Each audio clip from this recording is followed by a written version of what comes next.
Hi crafty friends, it's Lacey here, and today I have another video for the Crafty Christmas in July that's hosted by Heather's Crafty Life.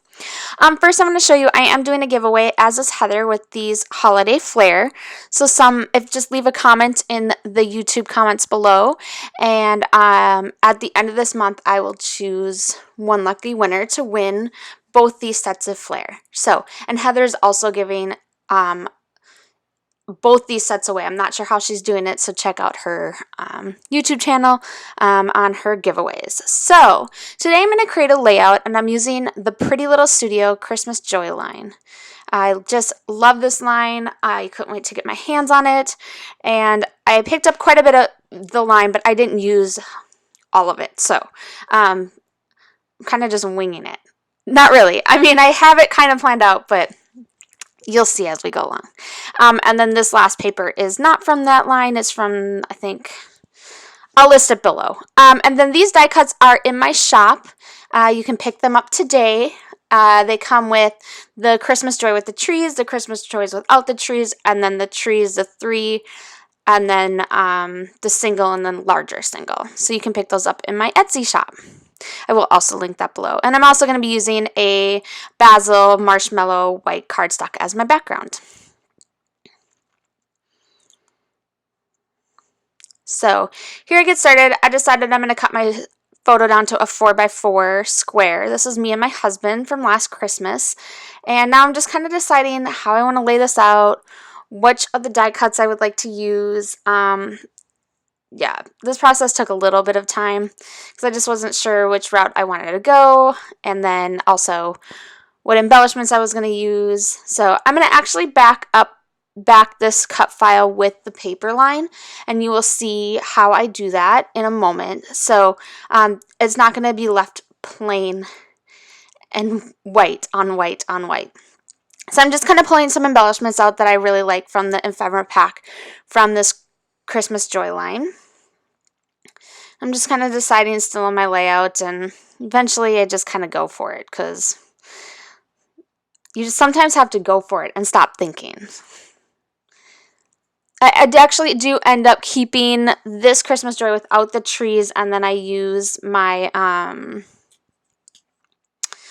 my 4x4 photo underneath it. So here I am just trying to see which papers I want to use to back this cut file, and I'm going to use a whole bunch of them. This one was the easiest to choose because I really wanted to fill the O with that really pretty paper, and I really kind of wanted to get one of those hollies in there, or not hollies, a poinsettia. And so what I do is I flip the cut file. You're going to see me do this a few times. I flip the cut file so it's backwards. That way I can get the letter correctly, and then the paper will show through, the pattern will show through correctly on the other side. So I'm just going to go through and keep picking different papers that I feel will work together. To get this started sometimes, especially on such a large, like a long word, it is a little bit overwhelming, but just keep going with it. They're little small pieces, so you can always cut out additional pieces if you don't like how one letter looks in the paper that you chose. So as you see, I cut a little bit beyond that trace line that I put together, and this just gives me the area so that I can glue that down.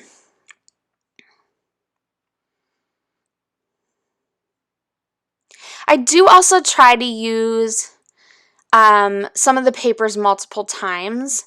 That way it all kind of goes together versus having, especially in a long word like this one, versus having, see, I screw up here. Oops. So I just go on the other side because I'm not really wasting any paper. I didn't cut anything out yet, so easy. And I'm using a pencil so I can always erase it if I need to. Alright, so there I have it back. You can see I can use some of the patterns more than once. And I also used some purple tape to keep these together so I could really look at it before I glued everything down. So I thought I was going to use my Lawn Fawn glue, but I left it out.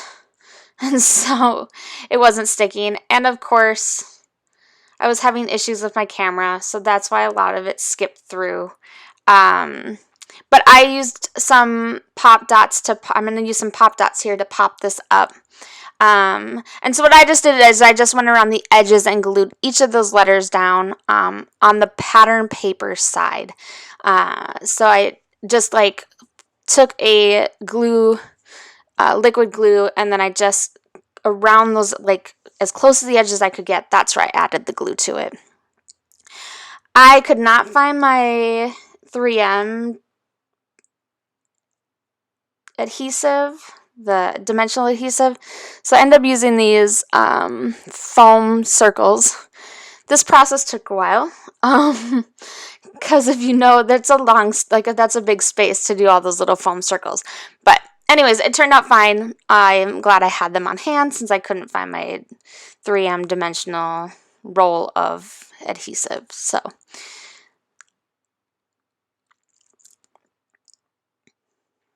again, I don't know what's wrong with my camera. I think it's just I don't have a lot of space on it. I'm using my phone to film this, and so I'm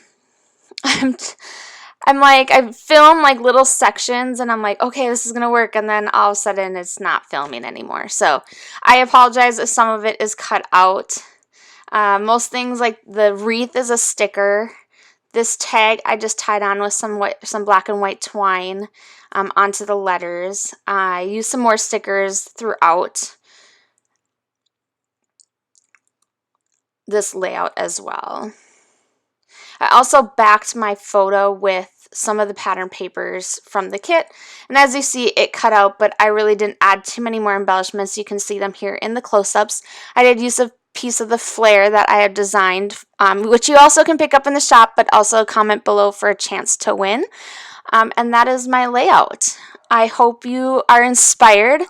Don't forget to check out everybody else in this Christmas crafty month that Heather is hosting.